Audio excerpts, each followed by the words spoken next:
Hello மக்களே, ஜானகி மாயா செம இன்ட்ரெஸ்டிங்காக போயிட்டுருக்கு. புவனேஸ்வரியோட பிளான் படியே நம்ம ஜானகி ரகுராம கைது செய்து கூட்டிகிட்டு போகிறாங்க.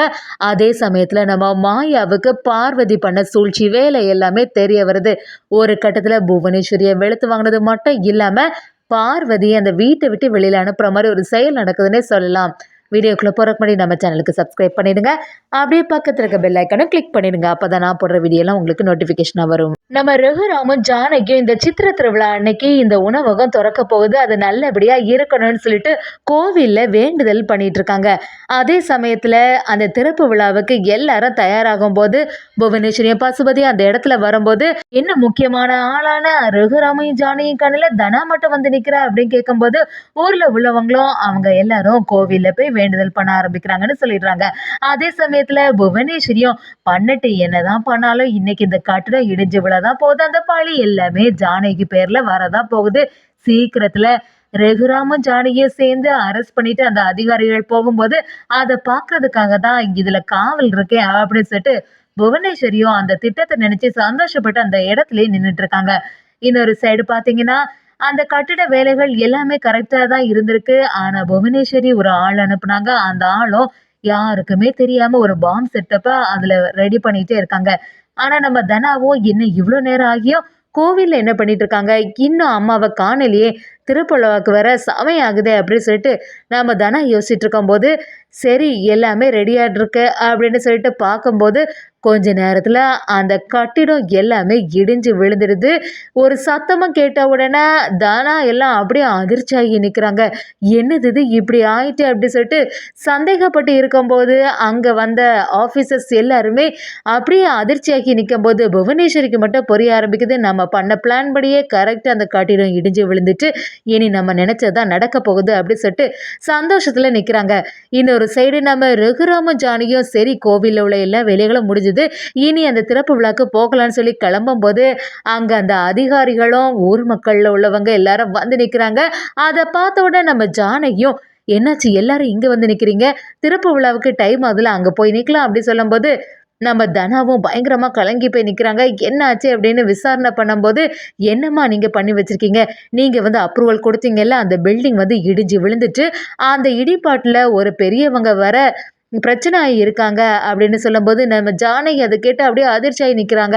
என்ன சொல்கிறீங்க சார் நீங்கள், நான் எல்லாமே சரியாக பார்த்த அப்புறம் தான் சைன் போட்டேன், அந்த கட்டிடம் வந்து நல்லதாக இருந்து அது இப்படி பிரச்சனை வர்றதுக்கு வாய்ப்பே இல்லையே அப்படின்னு சொல்லிட்டு நம்ம ஜானகி சொல்லும்போது ரகுராமன் நம்ம ஜானகிக்கு துணையாகவே இருக்காங்க.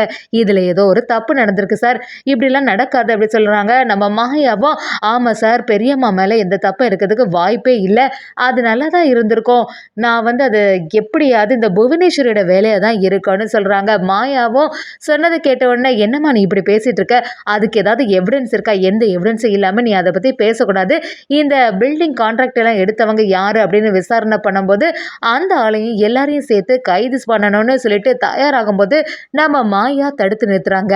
அதே சமயத்தில் அந்த ஆஃபீஸர்ஸும் நம்ம மாயா கிட்ட வந்து இது எல்லாத்துக்குமே காரணம் உங்கள் பெரியம்மா தான், உங்கள் பெரியம்மா லஞ்ச பணம் வாங்கினால தான் இப்படி ஒரு செயல் நடந்துட்டுன்னு சொல்லிட்டு அதிகாரிகளும் சொல்லும்போது ரகுராமும் ஜானகி ஒருபோதும் அந்த மாதிரி ஒரு தப்பு செய்யவே மாட்டா, எனக்கு ஜானகிக்கு மேலே நம்பிக்கை இருக்குன்னு சொல்ல ஆரம்பிக்கிறாங்க.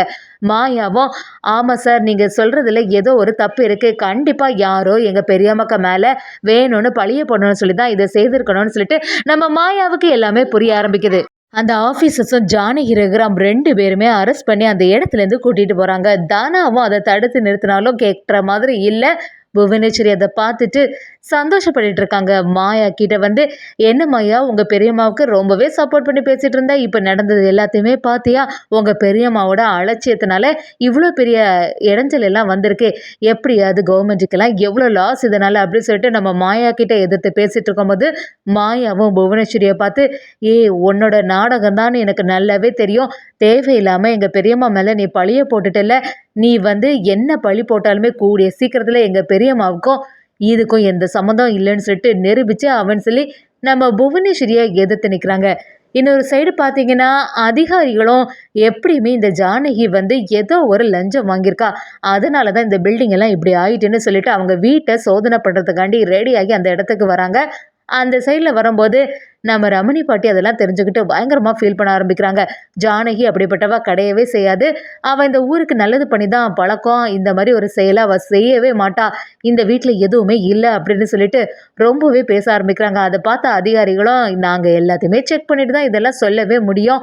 ஒழுங்கு மரியாதை எங்களுக்கு நீங்கள் கோஆப்ரேட் பண்ணி தான் ஆகணும்னு சொல்லும்போது நம்ம சிவராமனும் சரிம்மா இந்த வீட்டில் என்னதான் செக் பண்ணாலும் எதுவுமே கிடைக்க போகிறதில்ல. அப்படி இருக்கும்போது எதுக்கு நம்ம பயப்படணும்னு சொல்கிறாங்க. அந்த ஆஃபீஸர்ஸும் எல்லா இடத்துலையும் செக் பண்ணி பார்க்குறாங்க. ஒரு கட்டத்தில் பார்வதி யாருக்கும் தெரியாமல் நம்ம ஜானகியோட பீரோவில் வச்சுருந்த எல்லா காசு பணம் எல்லாமே கைக்கு கிடைக்குது. அப்படியே அந்த ரமணி பாட்டிட்ட என்னம்மா எந்த பொருளும் கிடைக்காதுன்னு சொன்னீங்க, இங்கே பார்த்தீங்களா இது எல்லாமே இந்த பீரோவில் தான் இருந்திருக்கு.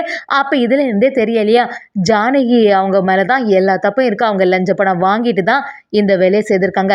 அவங்கனால எவ்வளோ உயிருக்கெல்லாம் ஆபத்து வந்திருக்கு தெரியுமா அப்படி சொல்லிட்டு சத்தம் போடும்போது நம்ம ரமணியும் என்னடா இப்படிலாம் சொல்லாதுங்க, அவள் அப்படி செய்ய மாட்டா, இது எப்படி வந்துச்சுன்னு எங்களுக்கு தெரியலை அப்படின்னு சொல்லிட்டு என்னதான் சொன்னாலும் அந்த ஆஃபீஸர்ஸ் நம்புற மாதிரி இல்லை. இதை பார்த்துட்டு இருந்த பார்வதியும் நம்ம நினைச்ச மாதிரி எல்லாம் கரெக்டாக தான் நடக்குது. என்னைக்கு தான் அந்த தலைவி ஆனாங்களோ அன்னையிலேருந்தே ரொம்பவே பெருமையாக எல்லாரும் பேசிட்டு இருந்தாங்க. இப்போ அவங்க உள்ளே போயிட்டாங்க. இனி எந்த பிரச்சனையும் இல்லை. ஜானகி அக்காவை தான் எல்லாரும் தலையில தூக்கி வச்சுட்டு ஆடினாங்க. இப்போ எல்லாமே தலைகீழ மாறிட்டு புவனேஸ்வரி சொன்ன பிளான் படி எல்லாம் கரெக்டாக நடந்துட்டு இருக்கு. ஆனால் இந்த இப்போ திங்ஸ் எப்படி இங்கே உள்ள வந்துச்சு அப்படிங்கிறத மட்டும் விசாரணை பண்ண ஆரம்பிச்சாங்கன்னா நம்ம மாட்டிடுவோம். அன்னைக்கு வேற நம்ம மாயா வேற வெளியில பார்த்துட்டு இருந்தா எப்படியாவது இதுலேருந்து எஸ்கேப் ஆயிருந்து சொல்லிட்டு நம்ம பார்வதியும் ஒரு பிளானை போடுறாங்கன்னு சொல்லலாம். இந்த விஷயத்தை எல்லாம் தெரிஞ்சுக்கிட்ட நம்ம மாயாவுக்கு ஒரு சந்தேகம் வருது. கண்டிப்பாக பெரியம்மாவோட ரூமில் இந்த வீட்டில் உள்ளவங்க யாரோ ஒருத்தங்க தான் இந்த பொருளை வச்சுருக்கணும். பெரியம்மாவை வேணும்னு மாட்டி விடுறதுக்காண்டி தான் இந்த செயலை செய்திருக்கணும் அப்படிங்கிறது எல்லாமே மாயாவுக்கு புரிய ஆரம்பிக்குது. அன்னைக்கு வேற நம்ம பார்வதி சித்தி அவங்க ரூம்லேருந்து வெளியில் வந்ததை நான் கவனித்தேன். அப்போ புவனேஸ்வரி தான் இவங்கள்ட்ட ஏதாவது ஃபோன் பண்ணியோ ஏதாவது ஒரு பொருளை கொடுத்து இந்த வேலையை செய்திருக்கணும். பார்வதி சித்தியை சும்மாவே விடக்கூடாது. பெரியம்மாவை அரெஸ்ட் பண்ணிட்டு கூட்டிகிட்டு போயிட்டாங்க. எப்படி இருந்தாலுமே இந்த பார்வதி சித்தி தான் காரணம் அப்படிங்கிறது நமக்கு நல்லாவே புரிய ஆரம்பிச்சுட்டு இவங்களையும் ஒரு சாட்சியாக வச்சிட வேண்டியதான்னு சொல்லிட்டு மாயா ஒரு பிளானை போடுறாங்கன்னே சொல்லலாம். அதே சமயத்தில் வழக்கம் போல் நம்ம மாயாவை பார்த்து புவனேஸ்வரி கிண்டல் பண்ண ஆரம்பிக்கிறாங்க. ஏன்னா மாயா உன்னால் எதுவுமே செய்ய முடியல, இத்தனை நாள் ஆகியோ உங்கள் பெரியம்மாவை உன்னால் வெளியிலேயே கொண்டு வர முடியல, இதுதான் நடக்க போகுதுன்னு எனக்கு நல்லாவே தெரியும். எல்லா சாட்சியும் உங்கள் பெரியம்மாவுக்கு எதிராக தான் இருக்குது. அதனால் கண்டிப்பாட்டு அவள் இந்த ஜென்மத்தில் வெளியில் வர முடியாது அப்படிங்கிற மாதிரி புவனேஸ்வரி சொல்லும்போது மாயா அந்த கோவிலில் வச்சு ஒரு சத்தியம் பண்ண ஆரம்பிக்கிறாங்க. அப்படியே அந்த திருசூலத்தை எடுத்துட்டு அப்படியே புவனேஸ்வரியை விரட்டி வராங்க. எவ்வளோ தைரியம் தான் என்னோட பெரியம்மாவே நீ இப்படி சொல்லுவ, ஒருபோதுமே நான் மன்னிக்கவே மாட்டேன் அப்படின்னு சொல்லிட்டு நம்ம மாயா மிரட்டும் போது அந்த மிரட்டலுக்கு பயந்து புவனேஸ்வரியும் பசுபதி அந்த இடத்துலேருந்து ஓட ஆரம்பிக்கிறாங்க. பசுபதி தவறுதலாக ஒரு திருசூலத்துக்கு மேலே விழுந்துட்டாங்கன்னு சொல்லலாம். அதை பார்த்து அதிர்ச்சியான புவனேஸ்வரியும் என்னடா பசுபதிக்கு இப்படி ஒரு நிலைமை ஆயிட்டேன்னு சொல்லிட்டு கதறும் போது நம்ம மாயா சாமாதிரியை புவனேஸ்வரியை சரியாக மிரட்டுறாங்க. எப்படி இருந்தாலுமே இந்த அம்மன் சாட்சியாக சொல்கிறேன், என்னோட பெரியம்மாவை நான் வெளியில் கொண்டு வருவேன். உன்னோட சூழ்ச்சி வேலை எல்லாமே எனக்கு தெரியும். அது ஒரு எவிடன்ஸாக வச்சு நான் வெளியில் கொண்டு வர தான் போகிறேன்னு சொல்லிட்டு மாயா புவனேஸ்வரி சரியா மிரட்டுறாங்க. அதே சமயத்துல தனாவுக்கும் பார்வதிய சூழ்ச்சியெல்லாம் தெரிய வருது. ஒரு கட்டத்துல பார்வதியை சரியாவும் வெளுத்தெடுக்கிறாங்க மாயா. அது தெரிஞ்சுக்கிட்டு நம்ம சிவராமன் சும்மா விடுவாங்களா? பார்வதியை வீட்டை விட்டு வெளியில அனுப்புற மாதிரி ஒரு செயல் நடக்க போகுதுன்னே சொல்லலாம்.